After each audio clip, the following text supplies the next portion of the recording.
I'm going to share a little bit with you about the Quilt As You Go technique. And before I get over to the machine, I'm going to show you some of the blocks I've made for this quilt. Every block is different and they incorporate different techniques. So you can kind of see here some of the ones that I've made. All right, let's go over to the machine.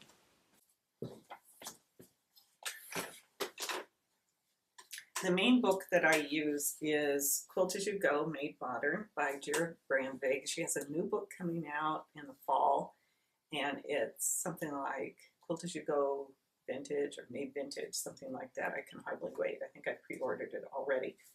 So there are different ways to do Quilt As You Go, but I mainly follow this book. And the blocks can be done, the way I do it can be one of two ways. One way is that you make a traditional block and then you sew that block onto a piece of batting. Before you get started doing that, though, you have to cut batting pieces, and she gives you some sizes, or you can just come up with your own size, and each piece of batting will be the same size to start with. So when the block is made ahead, then you just stitch the block to that square of batting. But there are ways that you can do it. You might be familiar with strip quilting, and it's kind of like that. So here's one that's almost done. After you've completed the blocks, they're going to be cut down probably a ½ inch to an inch smaller than they already are. And this one, I'm kind of debating whether I need to put another strip up here, because this could be the part that'll be cut off, but I'd rather not have to worry about that. So I'm probably going to take a piece and sew it on to that. But I'm going to show you how to make a square from start to finish using the piecing on the block. Okay, so I actually had to go cut another block or two of batting. And this is a great way to use your scrap batting as well. I have a whole Rubbermaid tin or box full of batting scraps, and this is a good way to use them up, and I'm not worrying too much about whether they're exactly the same or not in terms of company. Mostly they're cotton anyway. So this one, I'm just going to do a scrappy look on this one, and I'm going to build out from the corner. So my corner block here is going to be a little strip of 3 that got rejected earlier, but I'm going to go ahead and use it, and I'm going to put it down here. So I'm not going to stitch this because it will get stitched in when I put the next one on. So the rule of thumb is that your next piece has to be at least as big as the one that you just put up. So I have my pieces out here just in some kind of a random order, and in order to, well, that one is exactly the right size, so that will work. It can be that size or larger. So I'm going to lay that on top and stitch that. I'm going to use approximately a ¼ inch seam along here. So I'll move over to my machine and show you that. I will pin it as well. Okay, so I'm at the machine. In order to make life easier for myself, get my machine adjusted there, I like cutting the batting with one of these big. This is Creative Grids, and it's a 12½ inch square, and it just, excuse me, I bumped the machine there, but it just makes life easier to have this square to cut out the batting pieces, and so that's the size that I chose. I don't think it's actually one of the sizes in the books, but it doesn't really matter. So the other thing is that since I'm sewing through batting and 2 pieces of fabric here, I have my quilting foot on. And when I first started doing Quilt As You Go, I was switching between my ¼ inch foot and my walking foot. But now I pretty much use my walking foot all the time, because you're sewing on batting, and I know now with my walking foot where my ¼ inch is. And unlike traditional quilting, I think it's better to do not a scant ¼ inch on this because the quilt that I made where I did a scant ¼ inch, I had some of the seams kind of fray and pull apart, and I had to repair them. So I'm going to make a 1/4 inch, approximately, a little 1/4 inch or more here. And I'm going to follow the line on my walking foot and get that.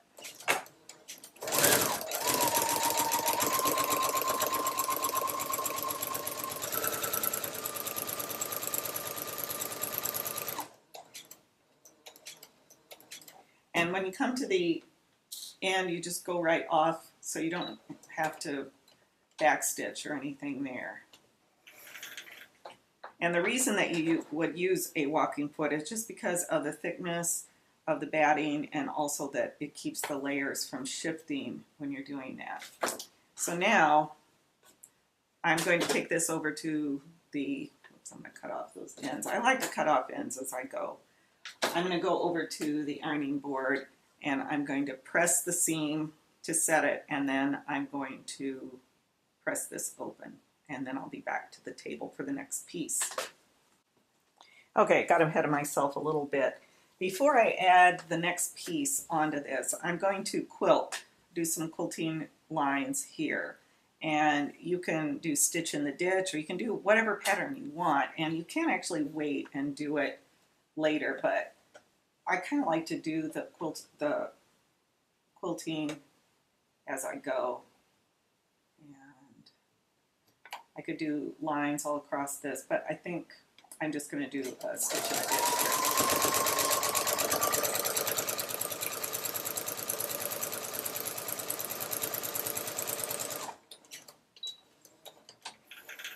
Some of my blocks are quilted more heavily than others, and it's just, since all the blocks are different, I don't think it really matters, but almost all the quilting on this, almost all the stitching is straight stitching. Okay, so now I could either put this piece on, or I could put a piece on here, but what I like to do, it's kind of like log cabin, I kind of like to cover the most seams.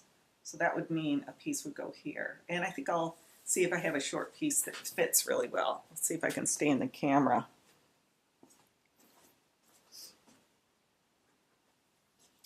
Now this piece could work right here.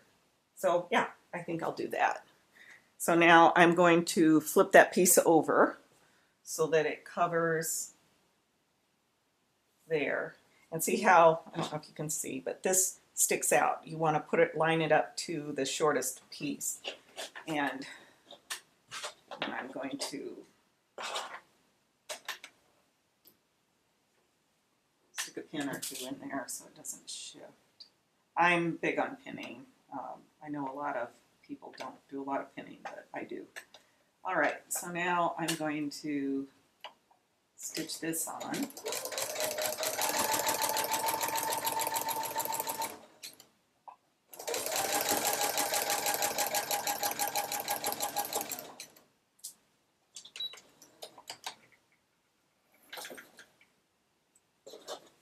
Got my threads. These little scissors, by the way, I really like. They're Karen Buckley scissors, and I always keep this little red pair. And they're different than some. They have, I don't know if this one does, but these are curved, so they're really good for clipping your ends because you can get really close to the fabric. Okay, so now I have this piece on. I'm going to set it, press it, and I'll stitch along this line, and then I'll come back for another piece. Okay, so this red piece here that I just sewed on, I set the seam and then I flipped it over and pressed it, and I did stitch in the ditch, but guess what? I think it's completely irrelevant whether I do that or not.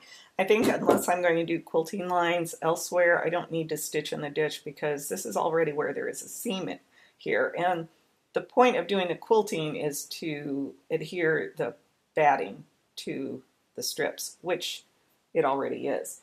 So I have a couple of pieces here that I was looking at to possibly go here, and I don't worry too much about color because this is all a collection, so it looks good together. Most of it's a collection, but this would work. It's a little bit short though, and I don't like to cut it that close. This one looks really good, and it would probably work. I don't know, I might use that. I was hoping this would work, but it's too short.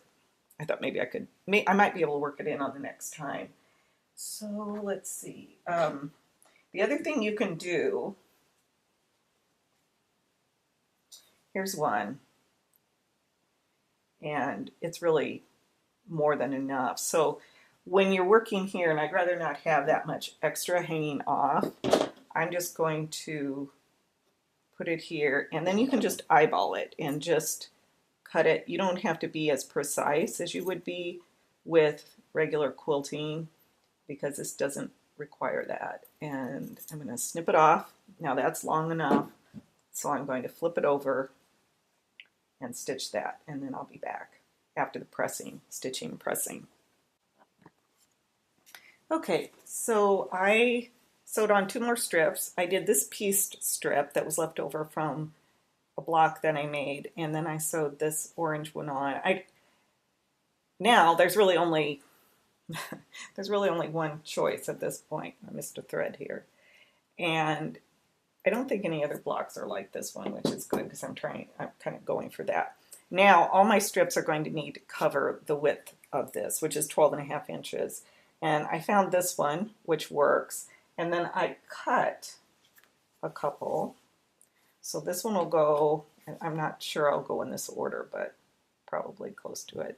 And then I cut this one just approximately. And I actually showed you this on camera, but I was partly out of frame, so I'm redoing it.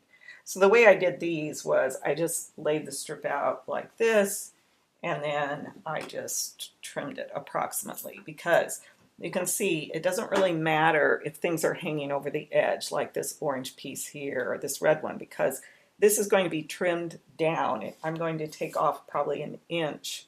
I'll decide. I have 12.5 inch squares. I would like to keep them at 12, but I think I'm going to have to cut off a little more than that. But that's how it's done. So I'm going to go ahead and sew these pieces on. Then we'll probably talk then about putting the quilt together. And I think that's the part that most people have trouble catching the concept, because you can see, yes, I see how she made these blocks. And oh, this is a good example to show you, if I didn't already, that in this block I quilted across several lines on each strip, and then in these square ones I did a little concentric squares. This one I did concentric rectangle thing. So that's a heavily quilted one. I don't think I'm going to do it on this one. Some of them I did diagonal lines if they were depending upon the piecing. So I'm going to put these on and then we'll be back. All of the blocks are done, and I have a tentative layout here on my design boards.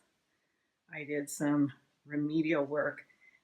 This was one I wasn't too crazy about, but I added the stitching and I added the blue because there's blue in just a few other blocks, and I thought the quilt needed a little more dark, a little something.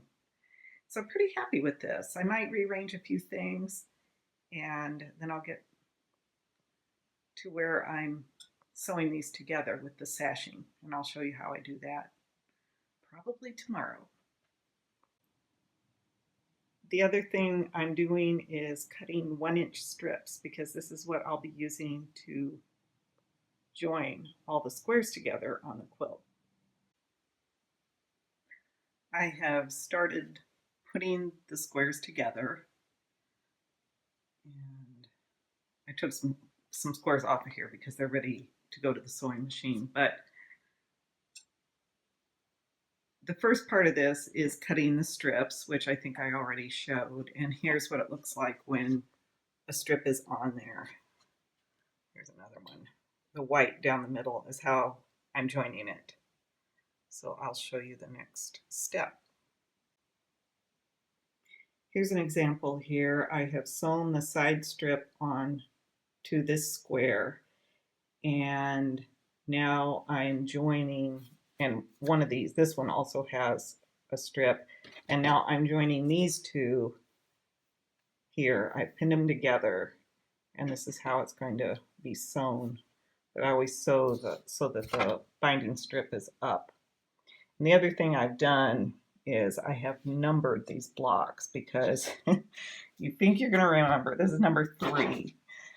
And you think you're going to remember the order that they're in, but you really don't. And this is the marker that you just use cold water and it goes away, but it won't really matter. So I'm going to sew these together and then I'll show you the next couple steps. One thing I forgot to say earlier is that use your walking foot to sew here because you're sewing through at least 3 layers, sometimes more.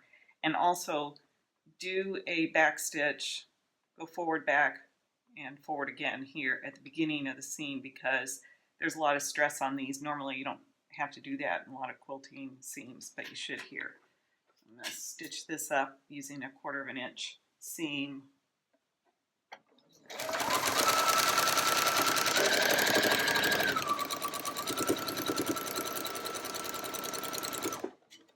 I don't sew over pins unless I do it accidentally.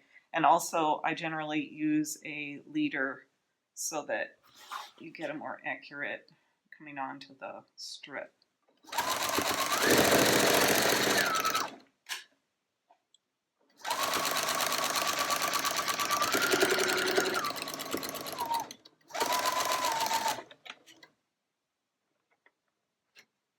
And when you get to the end here,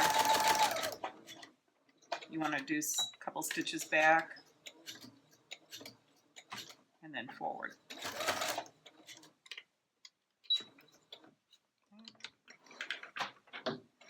So now I just have one more piece to sew onto this strip. I'll take you over to the ironing board.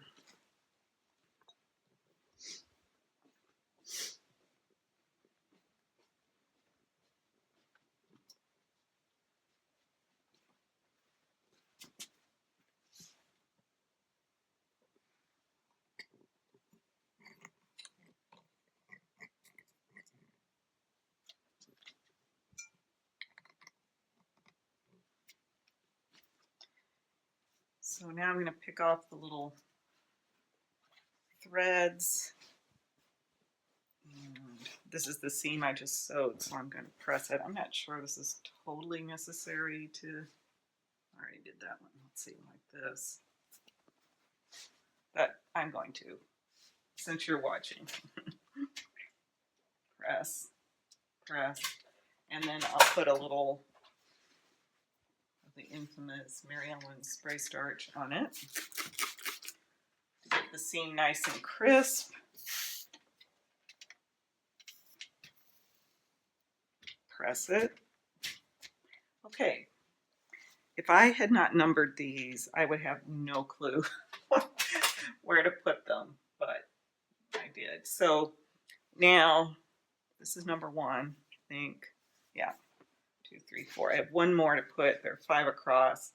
And oh, all these I cut to 12 inches because they're 12-inch squares. And that way I don't have to, well, I know, I just make it fit this. So they should all work out.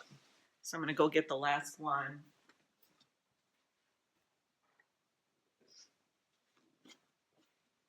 And that's going to go here. Okay, so put it on like this. But I will flip it over because I like having, and I think I've heard that you should have it like this with the binding strip on top because otherwise the binding strip has a tendency to want to slip off. This way you can actually see what you're doing.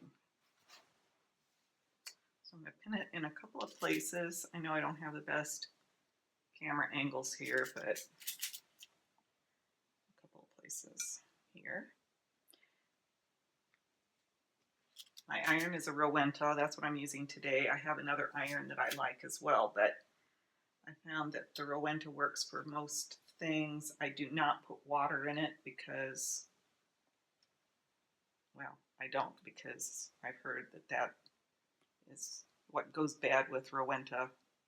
But the nice thing is it does not have a shut-off valve, so you can just leave it on and Also, I wanted to mention, I know I've done this before in different ones, but a lint remover is really handy when you're quilting. This one I just need to change the paper on it, but when you have all those little threads that you want to get rid of, you just use a cheap lint roller. Okay, I'm going to go sew this and then I'll be back. This is what the back of the sewn strips look like. So the binding or the sashing strip is 1 inch, and there's a 1/4 of an inch seam here and a 1/4 of an inch seam here. So that leaves a, sorry, there we go. That leaves a 1/2 inch strip here between. You can join them directly to one another, but this quilt is so busy that I thought that it needed the sashing strips, and I'm happy with that decision. The other thing I did was I decided that some of the blocks needed a little bit more quilting. So I did some free motion quilting on this one, a couple of them. And then this one, the signature block that, well, it has their name and their wedding date. I have free motion quilting, and it really brought the whole block to life, I think. I first just outlined the flags and did some lines, and I thought, no, I'll put my darning foot on and put the stitching on there, and I'm really glad I took the time to do that. And so now I'm going to finish sewing the strips together, and these strips that I'm using now are 60 inches long because the blocks are 12 inches across, and so I measured the strips, got them to 60 inches, and then I also marked 12 inch increments along so that I could perfectly match up these, and we'll see how that works out. So now I'm going to sew that together. I'm over at the ironing board now because I wanted to show you something that the last time I made a quilt in this way, and I've only done it one other time, I didn't get the intersections lined up really well. So I worked really hard on this one. When I pinned it, well, first of all, I marked 12-inch increments on the binding strips, and then I used a pin. I poked through to see if I was in the exact center of both, and I'm really, really happy with the way this worked. But the other thing I wanted to say is that despite numbering these, I ended up flipping one row. This row was actually supposed to be here, and this row is here. But I've looked at it, it's that way, I'm sorry. But anyway, it doesn't matter. I've looked at it and I'm fine with it. If it looked bad, I would have taken it out, but I wouldn't have been happy about it because that's a really long seam. So thankfully, I'm going to check it before I put the last strip on. I'm going to make sure I'm happy with it. Now the top 2 rows are sewn together horizontally from your viewpoint, but not, I guess, vertically. So they're sewn, I don't know how you say it. But anyway, they're not sewn together across yet. And I'll need 4 long strips. Let's see, 1, 2, 3. I guess only 3 long strips to put these together. So this one's done, and the top one's done, and now I'm going to work on the other ones. Now, what I like to do is I'll take each block and I'll pin the strip to it on its right side. And then I'll number it as I go. So it's going to be number 1, and then I'll do it the same across. I don't need to put one on the last block because the other side of it will be the binding. I have sewn most of the squares together, and now I'm sewing the long strips together. You can see here how the batting and the top of the quilt come together at the seams. So I sewed along here, and these just kind of close up the gap. And then on the other side, you'll see the strip, the joining strips.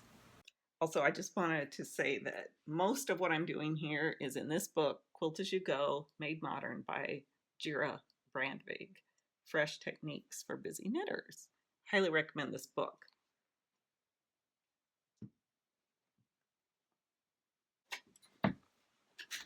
I always put Post-it here so that I remember to move my needle over to center because my machine, for some reason, the default is to the left. That's one of the few things I do not like about this machine. And I also put my table extension on here, which came free with my machine. Came as part of the deal, which I really like. And all right, line this up. Got my iron on over there too, because I'll need that.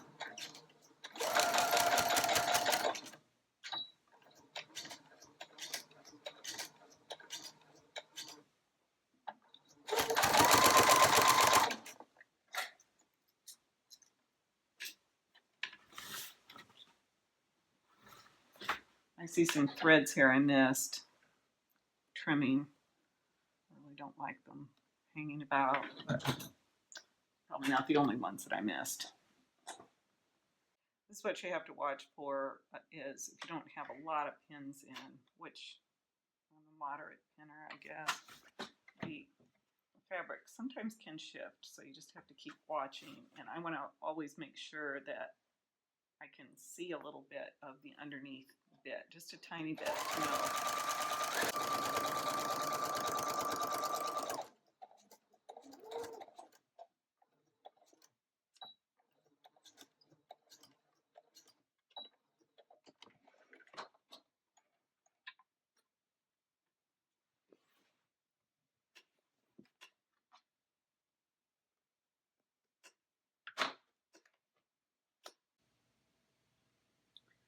I skipped a few steps, sorry, but I'm showing you the quilt is laid out now on the backing. And because the batting is already sandwiched in there, it's a lot easier to do, but I did have my husband help me. I had to piece the backing together because the width of it was only 44 and this was 47 or 48. And so you can see when you do this, I think you're not supposed to use the selvage, but I did anyway. But I made sure the stitching was inside the selvage. And this should be 3/4 to 1 inch selvage or seam when you do it, not a 1/4 inch seam, because you want that to be really sturdy. We also have the door open because when we sprayed the adhesive down, then we need some ventilation, but it's not really that much. So the adhesive, you can lift it up and put it back down. It's not permanent at all. And now I'm going to trim. Those are the insects that we have in the summer here. I'm going to trim off the excess so that it's not in my way when I do the stitching. And I'm going to start thinking about the binding now. So that's where we are on the quilt, coming down the home stretch, and I think it's turning out great. Here's the right side of the backing fabric, and I got that from Craftsy. It was a really good deal. Okay, all right. I just trimmed off the excess backing. Everything's fine. I've checked that I've done the stitch in the ditch on the joining strips on both sides of the strip. Here's where they intersect, you can see. And then I had already prepared the binding last night. And then I just walked the border around, the binding, I should say, around the border, or non-border, the edge, as you might say, to make sure that none of the seams end up on a corner. This is one time when you cannot pin it all ahead because when you get to the corners, there's some manipulation. I don't know how much more I'll film because from here on out, it's basically just like any other quilt in terms of binding and finishing. So next time you may be seeing the finished product.